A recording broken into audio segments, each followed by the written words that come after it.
Bonjour, good afternoon, ladies and gentlemen. My name is Dr. Mayukh Dewan, and I am from Taylor's University, Malaysia. Today, I'm going to share with you a little bit about famous French alcoholic and non alcoholic beverages. My focus would be more towards the alcoholic beverages, and I'm going to take around 20 to 25 minutes of your time. So I hope you enjoyed the presentation.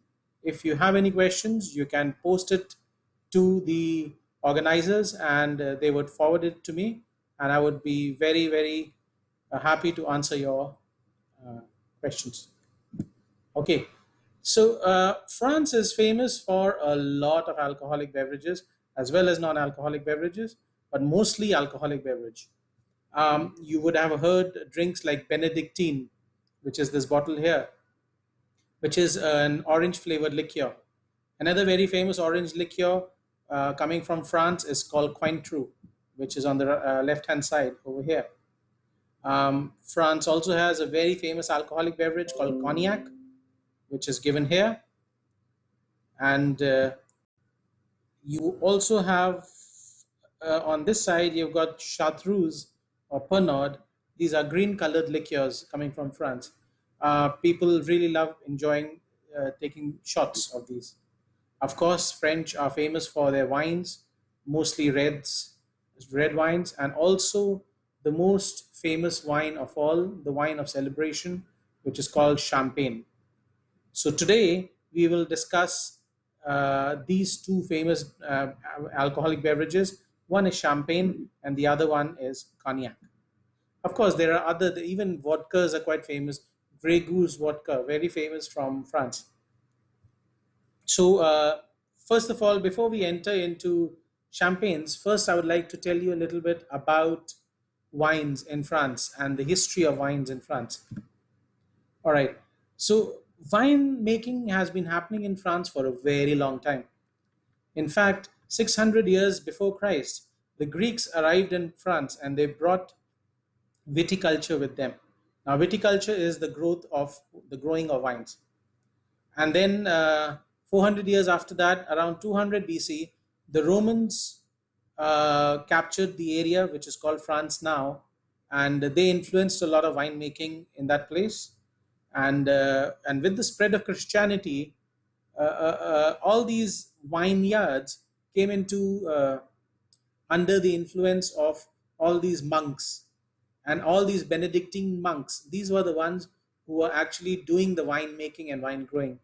So you would actually go to church and enjoy a few wines while you are in the church. So that was Christianity during those days. Uh, Winemaking became very famous in France. It became one of the biggest industries of France. In fact, in 1350, that is around 700 years ago, 1 million cases of wines were being exported out of Bordeaux, which is just one small town. A million bottles, a million cases. One case has 12 bottles, so 12 million bottles. And around 200 or 300 years ago, this had become 6 million cases, only from one small town, uh, something like Petalingjaya in France. So this just gives you an idea of the size and depth of wine exports in France.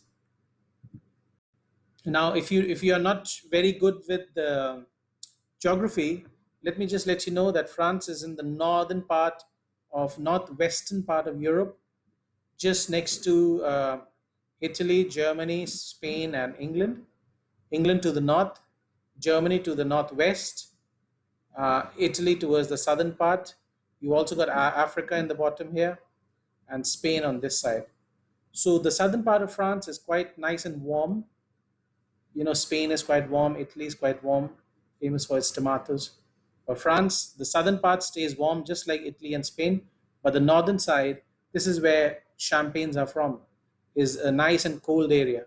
Paris, by the way, is here, and Champagne would be somewhere here. The Champagne actually comes from a small town in France which is called Champagne. All right, we'll discuss that later on. Okay, going ahead. So just a little bit of history. Uh, French Revolution happened in the 18th century, somewhere in the 1700s, and the because of the revolution, all these vineyards came under the control of regular people and not away from the churches. And then something major happened in 1854, uh, where a bacteria, which not a bacteria, a small aphid. Aphid is like a small insect like this. This came from America. Some of these people imported some wines from America and they planted it in France. But these American wines had these small insects which attacked all the vineyards in France and destroyed all the vineyards. And it was a very, very bad. This is actually called phylloxera. I've given it here. Uh, After that, France, because they are so good in winemaking and they became experts in winemaking, these people actually uh, came up with a system of something called grafting. I don't know whether you know grafting. Grafting is something like maybe you've seen a bush of roses where you got black and red or pink and yellow roses in the same bush. So what they do is they basically take the stem of one plant and they cut it and they put it inside the stem of another plant and they tie it together. So from the same root, you've got two plants coming out, one giving red flowers, one giving yellow flowers. So that's what they did. They took really strong American roots, uh, which could not be attacked by the insect, but they put the very tasty French grapes on top of those roots, and they grew their French wines. So they are very good with winemaking. Okay, going ahead. Now, I want you to have a feel of a few French grape names. Now, if you go to the market to buy um, wines, you will see French wine bottles with names of grapes written on top. So, as a consumer, you should not be shy to know what these words are, and you should not be shy to pronounce these words. So, I'll pronounce these words one or two times, and hopefully, you can get an idea what it is, and hopefully, it helps you. Maybe you can pronounce the word with me. So, the first black grape or red grape is called Cabernet Franc. I repeat, Cabernet Franc. The next one is called Cabernet Sauvignon. Cabernet Sauvignon. Going ahead, Merlot. Merlot. The next one, Pinot Noir. Noir actually means black. So in France, when they say black grapes, it means red grapes. Red grapes or black grapes, same thing. So Pinot Noir. Going ahead, Syrah. In some parts of the world, this grape is also called Shiraz. Now, Shiraz is a place in Iran. This grape actually started out from that place. That's why it's called Shiraz grape or Syrah grape. The other one is called Gamay, Gamay, Gamay. Going ahead, a few white grapes from France. This one is called Chardonnay. Chardonnay. The next one is Chenin Blanc. Blanc means white. So green grapes are also called white grapes. Black grapes and red grapes is the same thing. So green and white is the same thing. So Chenin Blanc. Blanc means white. Going ahead. Riesling. Sauvignon Blanc. Sauvignon Blanc. Semillon. Now this grape is called Semillon. And the last one, this is a white grape. It looks a little bit red in this photo, but it's a white grape. It's a German grape, so it grows in the north um, eastern part of France near Germany. So that area, it's got German names over there. This is called Gewürztraminer. Gewürztraminer. Okay. Going ahead. Now we'll enter into the world quickly into the world of champagnes. Now this is the wine of celebration. This is the wine which you see in different parts of the world where People, especially if you see maybe Formula One races, you see people going crazy when they win a Formula One car race and they take bottles of alcohol and they spray it all over the place. Usually they do it with champagne. So champagne is connected to celebration. It's a wine of celebration. And there's something very special about this wine. Champagnes have gas inside it. Usually, you may have heard of red wines and white wines. These are called still wines. They don't move, they're just like water. But the champagne is a sparkling wine. A sparkling wine means it has bubbles inside it, like Sprite. It's got gas inside it.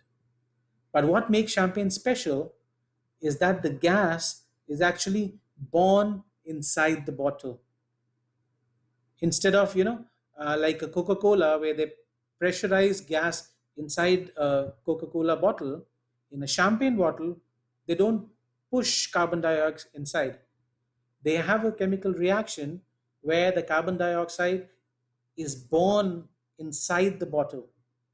So what happens is the flavor of champagne becomes much more better when these bubbles are born inside the bottle. That's why it's called in bottle secondary fermentation. Also, to remember, guys, Champagne is a name of a place. Just like Subang Jaya or Petaling Jaya, Champagne is a name of a place in France, and the wine made in that place, the sparkling wine made in that place, is called Champagne. Of course, in many different parts of the world, people will use the word champagne, champagne chocolate, champagne grapes, but these are all wrong.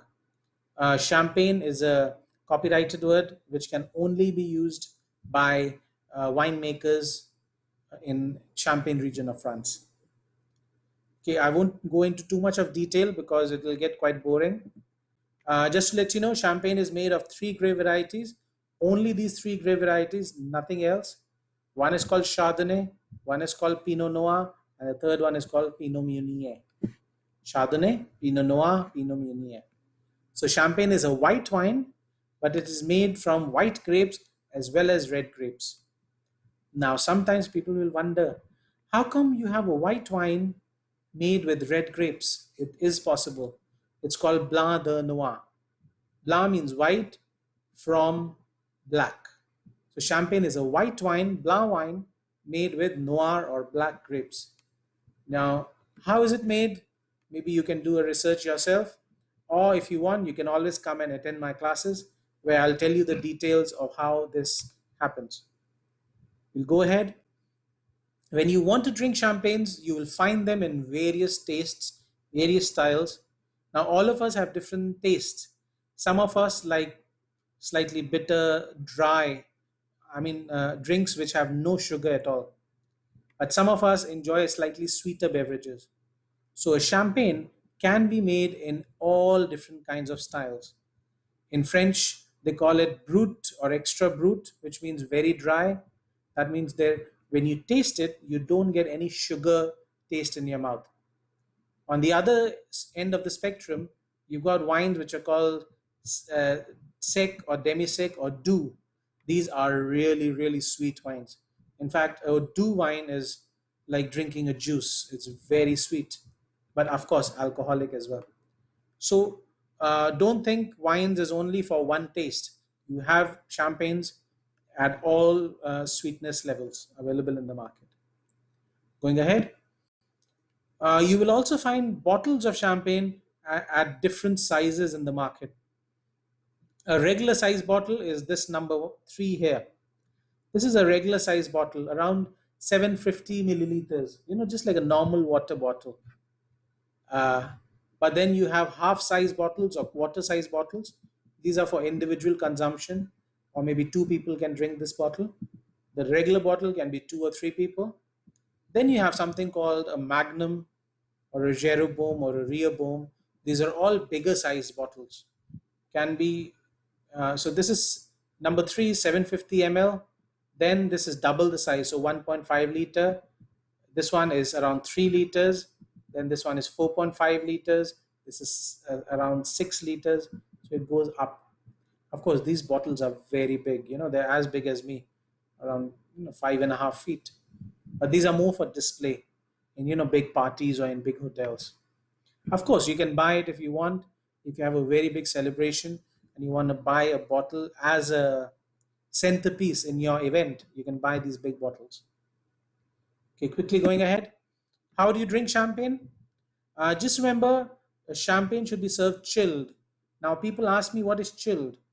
Chilled is basically the same taste which you get when you have really, really cold Coca Cola from a fridge. It should be around 5 degrees, 4.5 to 5 degrees. That's chilled. So anything above 7 degrees becomes too warm. So make it nice and chilled around 5 degrees. That's the perfect temperature for serving champagne. Also remember, champagnes are usually served in really long, thin glasses. And the reason for this, because if you have a very big glass, all the bubbles will escape very fast. Just imagine when you're drinking um, a, a Coca Cola in a subway glass, open subway glass, the bubbles escape very fast. But if you're drinking the Coca Cola in a bottle or in a can, you can feel the bubbles stay inside for much longer. Now, that's because the top is very small. Same thing regarding drinking champagnes. All right. So going ahead, a few famous brands for you to see. These brands are available in the Malaysian market. These are all premium champagnes, slightly more expensive than the other varieties. But if you have a party, if you have a special event, if you want to give a gift to your parents or your girlfriend or your boyfriends, a very nice champagne would give a very good impression to your guests or your family members. Okay, so that was a little bit about champagnes. Now we'll quickly go. I've been given 20-25 minutes to talk to you. So I'll quickly go into the other part of the beverages, which is called cognac. And we'll discuss a little bit of cognac before I finish my session. So now what's cognac? Now many people talk about cognac.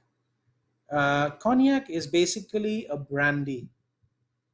Now, champagne is a fermented beverage. That means it's got some yeast and fermentation happening inside it. Cognac, on the other hand, is a distilled beverage. Distill means it's been boiled to separate the alcohol from the water. And that alcohol, so if you take a wine and you boil it, you take the alcohol out of the wine, you throw the water away. This alcohol is called a brandy. And this special brandy, which comes from a particular town in France, which is called Cognac, that brandy is called Cognac. That means Cognac is a brandy from the Cognac region of France. Just like Champagne is a bubbly wine or a sparkling wine from Champagne region of France. So Cognac is quite expensive, because you see, if you take a wine and you remove most of the water from a wine, you're left with maybe 10% of that wine. So that 10% is in this big bottle. So it's quite expensive. So we'll discuss a little bit about what cognac is. uh, Now, how cognac started, I mean, there's a lot of history behind it, but one of the history is that people, when they were sending alcohol out of cognac or out of France, what they used to do was they would distill the wines so that they get concentrated wine, and then they would send it to other parts of the world. And those people in the other part, they would mix it in water with that wine, and they would call it something like a brandy wine.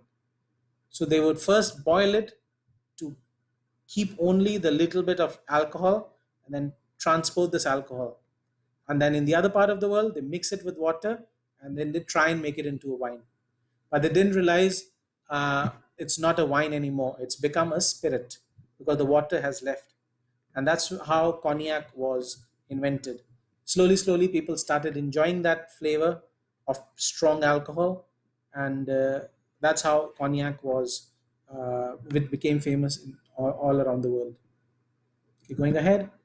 Now, cognac is made just like a champagne. Cognac is very special because you cannot make cognac in any part of the world, and you cannot use any kind of grapes. You can only use three varieties of grapes for cognac. And these three varieties are called Ugni Blanc, Folly Blanche, and Colombat. Let me repeat it again. Ugni Blanc, Folly Blanche, and Colombat. So if you use a Chardonnay grape or a Chenin Blanc grape, it won't be called cognac. It can be called a brandy, but not a cognac. So to be called cognac, only these three grape varieties. And you drink cognac in these brandy balloon glasses, these big glasses with a little bit of wine inside.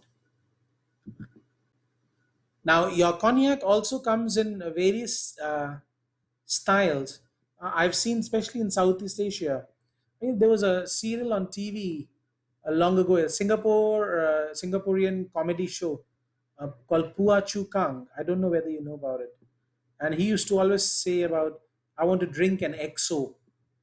So XO is nothing but it's a grade of cognac or a grade of brandy. So there are three basic grades of brandy.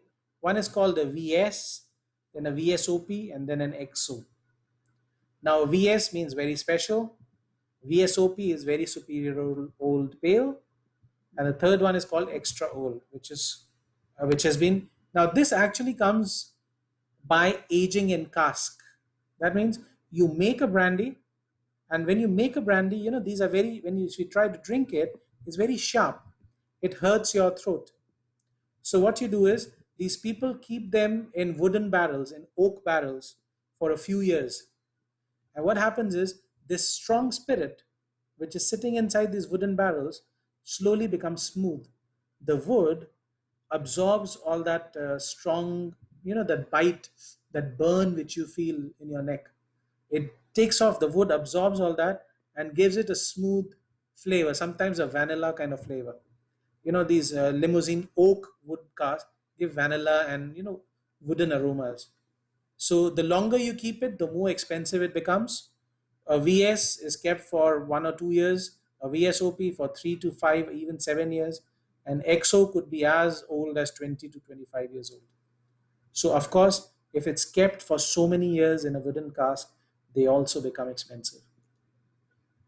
So I hope you learned a little bit about the two famous alcoholic beverages coming from France. One is called Chardonnay, and the other one is called Cognac. So with that, I think I'll come to the end of my presentation, and I would like to wish you a votre santé, which means cheers to your health. My name is Dr. Mayukh Dewan. I am from School of Hospitality, Tourism and Events, Faculty of Social Sciences and Leisure Management, Taylor's University, Malaysia. Any questions, please give it to the organizers and they would pass it on to me. Enjoy your French week. Have a nice week and happy learning. Bye bye.